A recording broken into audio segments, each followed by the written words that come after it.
গোপনে পাপ করলে তিনটা শাস্তি দুনিয়ার জমিনেই আপনার আসবে। গোপনে পাপ এখন বর্তমান সময়ে সবচেয়ে বেশি হয়, আর এই পাপ করার কারণে নবীজি সাল্লাল্লাহু আলাইহি ওয়াসাল্লাম বলছেন তিনটা শাস্তি না দেওয়া পর্যন্ত আল্লাহ তাকে তুলে নেবেন না, আল্লাহ পাক তাকে মরণ দিবেন না। এই তিনটা শাস্তির মধ্যে প্রথম নম্বর রয়েছে আল্লাহ পাক তার চেহারার নূরটা কেড়ে নেবেন, চেহারার সৌন্দর্যটা কেড়ে নেবেন।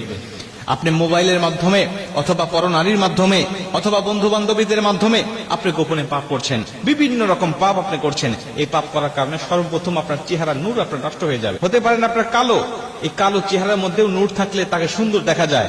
আপনি খুব ফর্সা, খুব সাদা, কিন্তু চেহারায় নূর নাই, আপনাকে ভালো দেখাবে না। এই জন্য নূর একটা বিশাল আল্লাহ পাকের পক্ষ থেকে নিয়ামত, এটা আল্লাহ পাক সবাইকে দেন না। দুই নম্বরে নবীজি সাল্লাল্লাহু আলাইহি ওয়াসাল্লাম বলেন তার রিজিকের বরকত আল্লাহ তুলে নেয়, রিজিকের বরকত আল্লাহ তুলে নেয়, রিজিকের দরজাগুলো আল্লাহ বন্ধ করে দেয়। সে কামাই করে অনেক টাকা, অনেক টাকা সে মাসে মাসে ইনকাম করে, কিন্তু এই টাকাগুলো কোন দিক দিয়ে নষ্ট হয়ে যায় সে কিছু টের পায় না। একটা ইমাম বা একটা সাধারণ মানুষ, একটা খেটে খাওয়া মানুষ যে কাজ করতে প্রতি মাসে 15 থেকে 20,000 টাকা ইনকাম করছে, সারা মাস ছেলে সন্তান নিয়ে খাবার দাবার খেয়ে আরো কিছু টাকা সে সঞ্চয় করতে পারে, জোগাড় করতে পারে, এগুলো সে এক্সট্রা রেখে দিতে পারে। কিন্তু পৃথিবীতে এত মানুষ হাজারো রয়েছে তারা লক্ষ লক্ষ টাকা ইনকাম করে, কিন্তু এই টাকার মধ্যে কোনো বরকত নাই। মাস শেষে খাবার দাবার খেয়ে ছেলে মেয়েদের লেখাপড়ার খরচ দিয়ে, বাসা ভাড়া দিয়ে আরো তাকে ঋণের মধ্যে পড়ে। কারণ একের পর এক সমস্যা দিয়ে আল্লাহ তাকে জর্জরিত করে রেখে দেয়। তার অসুখ, স্ত্রীর অসুখ, ছেলে সন্তান অসুখ, বিভিন্ন বিপদ আপদ বালা মুসিবত, বিভিন্ন সমস্যার সম্মুখীন করে সব টাকাগুলো মাস শেষে আরো ঋণ করতে হয়। এটাই হলো বরকত। আল্লাহ রাসূল এজন্য বলছেন তোমরা কখনো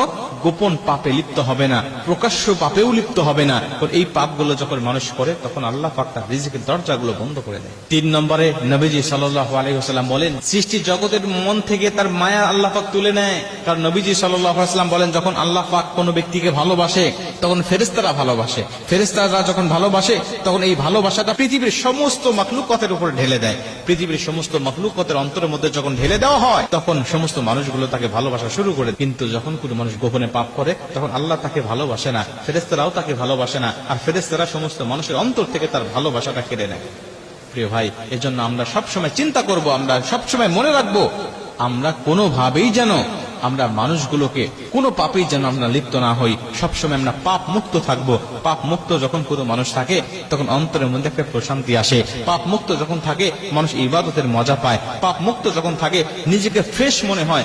পাপ মুক্ত যখন আপনি থাকবেন তখন আপনার নিজের মধ্যে এত ভালো লাগা কাজ করবে, অন্য কোনো কাজে এত ভালো লাগা কাজ করবে না।